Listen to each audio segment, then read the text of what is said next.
നമസ്കാരം. Raf talk ഫുട്ബോളിലേക്ക് അവർക്കും സ്വാഗതം. One can never leave Real Madrid. ഒരിക്കലും ഒരാൾക്ക് റയൽ മാഡ്രിഡ് വിട്ടുപോകാനാവില്ല. ഇതൊരു ഗുഡ് ബൈ അല്ല, സി യു ലേറ്റർ മാത്രമാണ് എന്ന് പറയുന്നു കാർലോ ആഞ്ചലോട്ടി.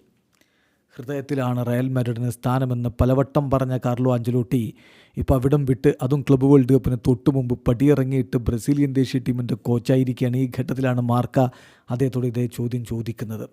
എന്തുകൊണ്ട് ബ്രസീലിനൊപ്പം വേൾഡ് കപ്പ് ക്വാളിഫയറിന് ഇപ്പോൾ പ്രിപ്പയർ ചെയ്യുന്നു, റയലിനൊപ്പം ക്ലബ്ബ് വേൾഡ് കപ്പിന് പ്രിപ്പയർ ചെയ്യേണ്ടതായിരുന്നില്ലേ എന്ന്. മറുപടി, റയലിൻ്റെ പ്രകടനങ്ങൾ ഞങ്ങൾ ഉദ്ദേശിച്ച പോലുള്ള റിസൾട്ട് വന്നില്ല, അതും ഒരു കാരണമാണ് എന്ന് അദ്ദേഹം പറയുന്നുണ്ട് ഈ ഒരു മാറ്റത്തിന്. എന്തായാലും കാർലോ ആഞ്ചലോട്ടി പറയുന്നു, റയൽ മാഡ്രിഡിൽ ഒരിക്കലും ഉണ്ടായിരുന്ന ഒരാൾക്ക് ഒരിക്കലും ആ ക്ലബിനോട് ഗുഡ് ബൈ പറയാൻ പറ്റില്ല, വീണ്ടും കാണാം എന്ന് മാത്രമേ പറയാൻ പറ്റുകയുള്ളൂ എന്ന് അദ്ദേഹത്തിൻ്റെ വാക്കുകളിലേക്ക് പോവുകയാണ്. അദ്ദേഹം പറയുന്നു, ഇതൊരു ഗുഡ് ബൈ അല്ല, റയൽ മാഡ്രിഡിനോട് ഈ പറഞ്ഞിരിക്കുന്നൊരു ഗുഡ് ബൈ അല്ല, സി യു ലേറ്റർ മാത്രമാണ്, ഒരിക്കലും വീണ്ടും കാണാമെന്നുള്ളത് മാത്രമാണ് ഇതുകൊണ്ട് അർത്ഥമാക്കുന്നത്. ഒരിക്കലും ഒരാൾക്ക് റയൽ മാഡ്രിഡിനോട് ഗുഡ് ബൈ പറഞ്ഞു പോകാൻ പറ്റില്ല.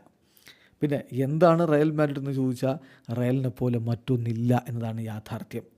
എനിക്ക് ലഭിച്ചിട്ടുള്ള എക്സ്പീരിയൻസ്, റയൽ മാഡ്രിഡിൽ നിന്ന് ഞാൻ നേടിയിട്ടുള്ള എക്സ്പീരിയൻസ്, അത് മറ്റേതൊരു ടീമിൽ പോയാലും ലഭിക്കില്ല എന്നതാണ് യാഥാർത്ഥ്യം. 3 ഫൈനലുകൾ കളിച്ചില്ലേ, ആ മത്സരങ്ങൾ, ആ ചാമ്പ്യൻസ് ലീഗ് മത്സരങ്ങൾ, ബെർണാബ്യൂവിലെ അറ്റ്മോസ്ഫിയർ, എല്ലാം മറ്റെവിടെയും പോയാൽ കിട്ടാത്ത അനുഭവങ്ങളാണ് എന്ന് കാർലോ ആഞ്ചലോട്ടി പറഞ്ഞു. യെസ്, റയൽ മാഡ്രിഡ് സംതിങ് സ്പെഷ്യലാണ്. വീഡിയോ അവസാനിക്കുന്നു. ഫുട്ബോൾ ലോകത്തെ കൂടുതൽ വിശേഷങ്ങളുമായി റാഫ് ടോക്സ് കൊണ്ടുവെത്താം.